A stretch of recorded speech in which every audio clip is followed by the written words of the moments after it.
Nacional. Debate, opinião, polêmica e informação. Bate-bola Nacional.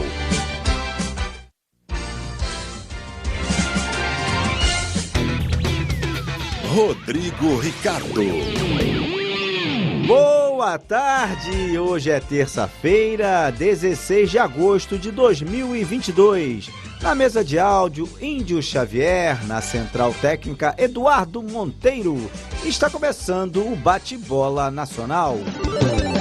Bate-bola, bate-bola, bate-bola, bate-bola no ar. Gabigol e Arrascaeta são absolvidos no STJD. Bahia e Londrina abrem rodada 25 da Série B. Estes são os destaques de hoje. Me amarro nesse timão, que joga com coração, que veste a camisa legal. É o povão do sul a norte, ligação, eu sou mais forte do esporte. Na Nacional,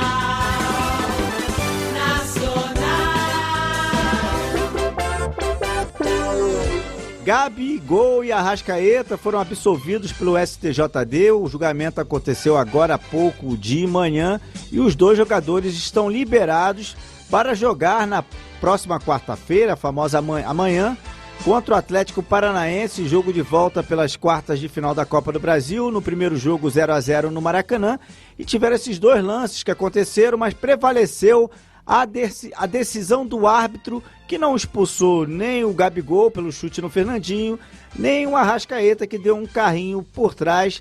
Valeu aí a decisão de campo. Para falar deste julgamento e de outras coisas do Mengão, vem aí o comentarista que não esconde o jogo, Mário Silva.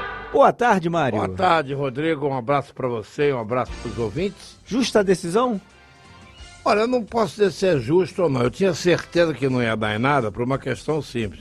Você ia abrir um precedente e toda hora alguém ia questionar a decisão do campo. As justas e as não justas. A STJ tem um trabalhão danado. Danado, né? E no caso do Arrascaeta, eu acho que poderia ter sido expulso. Do Gabigol, não, porque o Gabigol me parece, tipo assim, aquele empurrão que você dá, tipo, sai pra lá. Tanto que depois eles saíram conversando sem o menor problema. Mas do Arrascaeta, achei que ele entrou, se não na maldade, sem o necessário cuidado. Então, acho que poderia ser revista no campo. O próprio Atlético Paranaense já sabia que não ia dar em nada. Foi mais pra criar um auezinho. Cria um auê, cria uma agitação, mas estava na cara que não ia dar em nada por causa disso. Porque senão você vai questionar tudo que... É difícil um tribunal, mudar uma decisão de campo. A não ser se houver o famoso erro de direito, que é quando você escreve na súmula o seguinte: eu deixei de marcar o pênalti assim, assim, assim, e errei. Mas é nunca uma confissão de culpa. E nenhum juiz faz isso. Ô Mari, para amanhã, Flamengo e Atlético Paranaense. Tivemos esse jogo pelo Campeonato Brasileiro 5-0, mas agora são novos times, devem ser as formações titulares, provavelmente. E tá 0-0. Tá 0-0. Um lado diz que não influencia nada, mas sabe que influencia um pouco. O outro lado diz que não influencia nada, mas sabe que influencia um pouco. Ou seja, pelo lado do Flamengo, se o time reserva dá de 5-0 no time reserva, de repente o Flamengo vai mais confiante, com mais moral. Porque quem estava em campo era o Flamengo, apesar da camisa feia. Pelo lado do Atlético Paranaense, diz, não influencia porque era o meu reserva. Para tomar de 5, com 4 gols de cabeça, influencia um pouco. Mas depois que a bola rolar, eu acho que, mesmo tendo, eu continuo dizendo que o Atlético Paranaense tem um handicap, que joga no gramado sintético, é diferente, mas é um jogo que tá na mesa e tudo pode acontecer. Eu sinto um cheirinho, tá na hora do cheirinho. Pênaltis? Eu sinto um cheirinho de pênalti. E aí, Santos, que é um pegador de pênalti, e o Bento, que é bom goleiro também, que não jogou a partida passada. Só lembrando que esse jogo, Flamengo e Atlético Paranaense na Arena da Baixada, vai ter transmissão da Nacional. Tá sabendo? Fechou à meia-noite desta última segunda a chamada janela de transferência entre os clubes. Para trazer essa última movimentação no mercado da bola do futebol brasileiro, vem aí o repórter maneiro Rafael Monteiro. Muito boa tarde, meu amigo RR, boa tarde aos ouvintes ligados no Bate-Bola Nacional. A janela de transferência do futebol brasileiro terminou nesta segunda-feira. No finalzinho do período, o Santos se destacou com o retorno de Soteldo da Vila Belmiro. Flamengo, Corinthians e Atlético Mineiro chamaram a atenção. Os rubro-negros trouxeram Vidal e Cebolinha, enquanto os paulistas contrataram Yuri Alberto e Balbuena. Por outro lado, o William deixou o clube. Já os mineiros se reforçaram com Pedrinho, Allan Kardec e Gemerson. No São Paulo, também surgiu novas opções, como Marcos Guilherme e Galopo. Já o líder do Campeonato Brasileiro, Palmeiras, apresentou Merentiel e El Flaco. O Atlético Paranaense conseguiu trazer de volta Fernandinho, enquanto o Fluminense contratou Marrone e se despediu de Luiz Henrique. O Botafogo foi ao mercado e contratou 9 jogadores. Luiz Henrique é o nome de maior repercussão. Na Série B, o Vasco repatriou o atacante Alex Teixeira, que tem passagens por clubes da Ucrânia, China e Turquia. O Sport contratou Wagner Love, que estava atuando no futebol dinamarquês. Da Rádio Nacional, Rafael Monteiro. Obrigado, Rafa. Mário, quem se movimentou melhor nessa última janela da temporada? Olha, quem se movimentou melhor... O Flamengo se movimentou muito bem. Cebolinha e o Vidal. Cebolinha, o Vidal e mais os outros dois. Mas o Oscar não veio. O Oscar não veio. Mas o Oscar era uma dúvida, né? Você está jogando assim... Ele estava lá há mais de 5 anos na China. Futebol chinês. Recebeu liberação dos chineses. Mas... O salário, será que pecou o salário? Ele ganhava 1,5 milhão lá. É muito dinheiro, né? Devia querer ganhar pelo menos 1 milhão para continuar jogando no Flamengo, né? São Paulo também se movimentou mais ou menos. O Botafogo se movimentou de maneira 9 jogadores. 9. Resta saber, eu gosto do se goleiro. Se somar dá 2, pelo menos? O goleiro, que veio do Náutico, que é da base do São Paulo, que é bom goleiro, porque dizem que o Gatito no final do ano vai embora. E o Tiquinho é um jogador de utilidade, o Botafogo não tem alguém lá, mas o problema do Botafogo é trocar pneu com o carro andando. E o Galo? Cantou? O Galo ganhou. O Allan Kardec já chegou fazendo gol. Não, o Allan Kardec veio como sombra. Sombra do Hulk. Sombra do Hulk. E mas também, são posições diferentes. Mas até o Tuca disse, ele entrou, chutou uma na trave, outra para fora, outro goleiro defender, a 4 acertou. Essa é a missão dele. Ele sempre foi artilheiro, desde o tempo do Vasco da Gama. É um reforço. O problema é que vai todo mundo trocar pneu com o carro andando, a não ser aqueles que tinham um elenco forte para botar em campo. No caso do Botafogo, o Botafogo está a 3 pontos do Avaí, que é o primeiro da zona do rebaixamento. Então tem que botar o time para correr, meu. Tem que trocar os 4 pneus. Tem que trocar os 4. Basquete. O Sampaio Correia, a Bolívia querida lá do Maranhão, pode ser campeã da Liga Feminina de Basquete. Os detalhes com o professor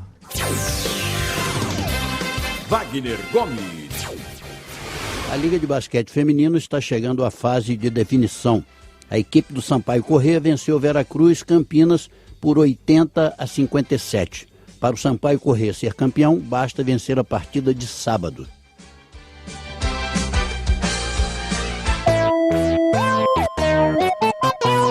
O tricolor carioca se prepara para encarar o Fortaleza e o Fernando Diniz disse que a derrota para o Internacional por 3-0 já é coisa do passado. Os jogadores são maduros, eu também estou nessa vida, isso contar a minha história de jogador já faz 40 anos, estou no futebol, e mais do que o futebol, a vida é saber lidar com essas coisas. Todos os times uma hora perdem, a gente não gostaria de perder, mas perdeu. Mas isso é uma coisa que vai ficar aqui, essa derrota, a gente vai levar os ensinamentos, o time vai crescer com isso. Fluminense perdeu a invencibilidade, já o Fortaleza vem numa crescente com 3 vitórias consecutivas. A última contra o arquirrival Ceará, o gol desse triunfo foi do artilheiro Moisés, que acredita na classificação do Leão do Pici no Maracanã.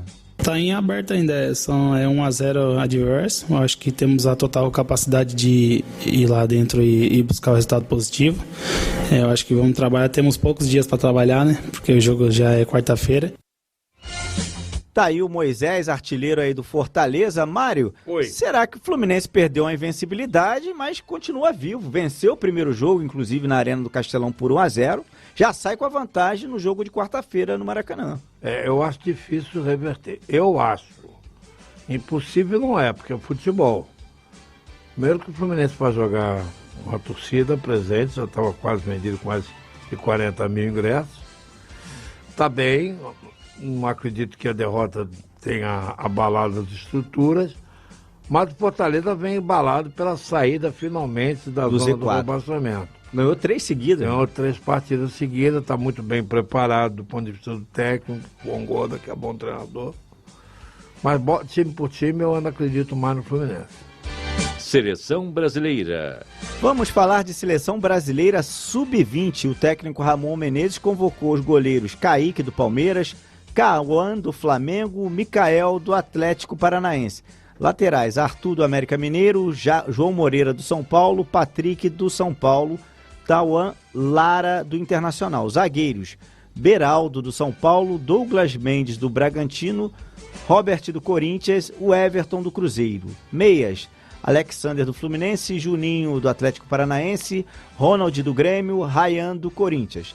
Atacantes, Egnaldo do Vasco, Eric Marcos também do Vasco da Gama, Giovani do Corinthians, Giovani também, só que esse é com I, do Palmeiras, Matheus Nascimento do Botafogo, Marquinhos do Arsenal da Inglaterra, o Natan Ribeiro do Grêmio e o Ângelo do Santos. O técnico Ramon Menezes, que é técnico da seleção Sub-20, falou dessa convocação e do atual momento do futebol brasileiro. Jogamos contra o Uruguai, né? Já jogamos aí contra o Paraguai também, o Equador. Então, assim, as nossas preparações, né, visando o Sul-Americano do ano que vem, mas com uma grande oportunidade de jogar, né, contra os nossos futuros adversários. Em relação ao futebol brasileiro, né, o futebol brasileiro eu vejo que está muito bem, né, as suas equipes aí chegando nas competições, e isso é muito importante, né, isso mostra a qualidade técnica dos nossos jogadores, né, a qualidade dos nossos treinadores também. Então isso tudo é importante para o futebol brasileiro. Tá aí o Ramon Menezes convocando a seleção futura aí do Brasil. Ô Mário, o Ramon acho que fez um bom senso, não convocou o Vitor Roque, né, que tem apenas 18 anos. Poderia ter convocado o garoto do Vasco também, que está jogando como titular, o Andrei. Alguns do Flamengo também, que estão abaixo dos 20. Verdade, fez uma média. Não incomodou os clubes. Até porque esse quadrangular é amistoso. É amistoso. Você observa outros jogadores. Podia ter chamado, não sei a idade do Lázaro, mas deve estar nessa faixa. O outro também. Enfim, aqueles que estão jogando, é o caso do Vitor Roque, que queimou uma etapa, está jogando bem. E Vitor Roque não vai poder ser aproveitado no jogo contra o Flamengo, lembrando, pela Copa do Brasil, porque ele já jogou com a camisa do Cruzeiro. Ele não pode, ele não joga. O Atlético Paranaense viu nele uma situação de um bom jogador e inclusive um investimento. Ele pagou uma boa grana, foi 20 milhões. Mas tem uma multa de, eu vou dizer baixinho para você ouvir, 100 milhões de euros. É muita grana, hein? Badminton. O Comitê Paralímpico oferece curso sobre o badminton e os detalhes com o professor Wagner Gomes. Até o dia 30 de agosto estão abertas 50 vagas para o curso online de classificação esportiva em badminton.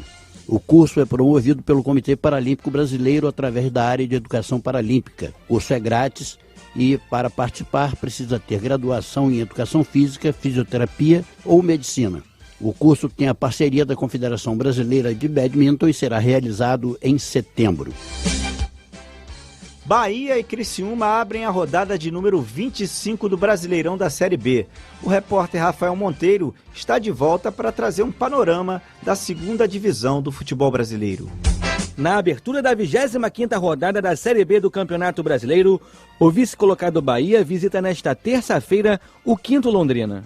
O confronto será realizado no Estádio do Café às 20h30 da noite. Os donos da casa precisam vencer para continuar na cola do G4, já que neste momento os paranaenses se encontram a 8 pontos de desvantagem do quarto Vasco. Enquanto isso, os baianos buscam se consolidar cada vez mais entre os melhores do campeonato.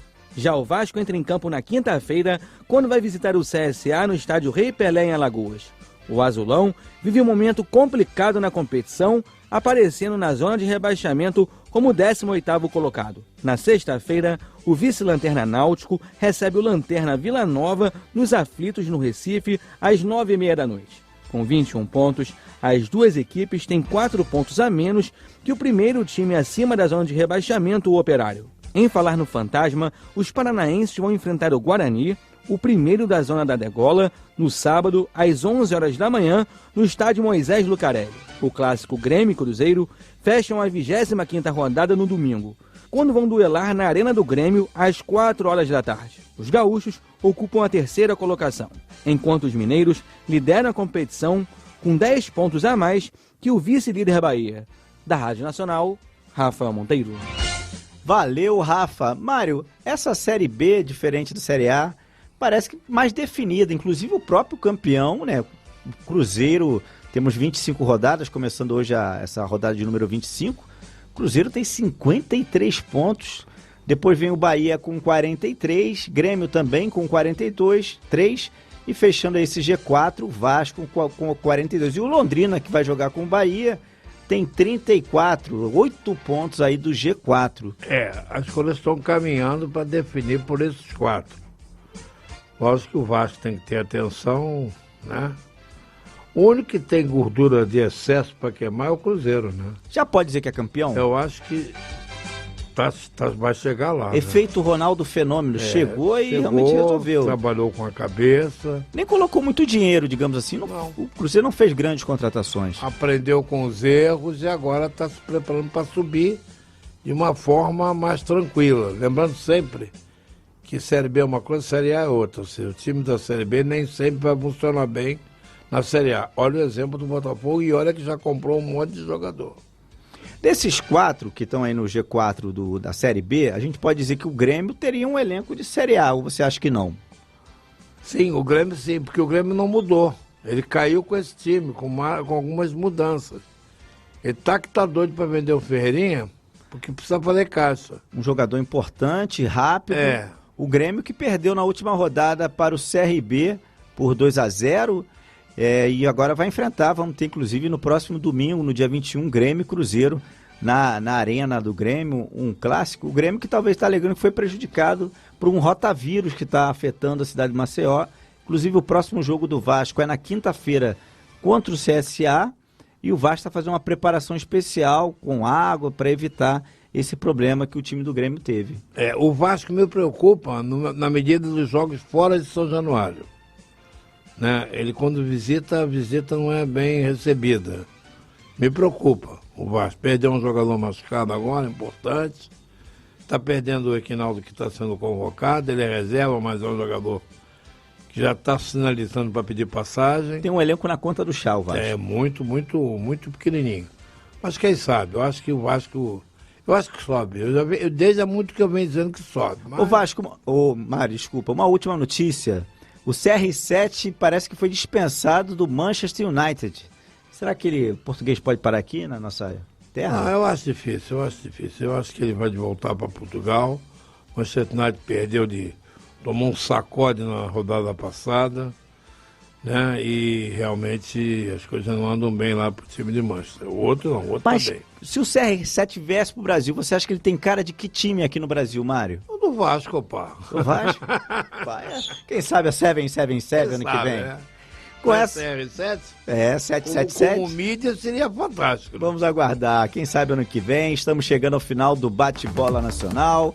Novas notícias esportivas logo mais às 18 horas e 40 minutos no programa No Mundo da Bola. O Bate-Bola vai voltar amanhã, na quarta-feira, ao 12h40. Uma ótima tarde para vocês. Tchau!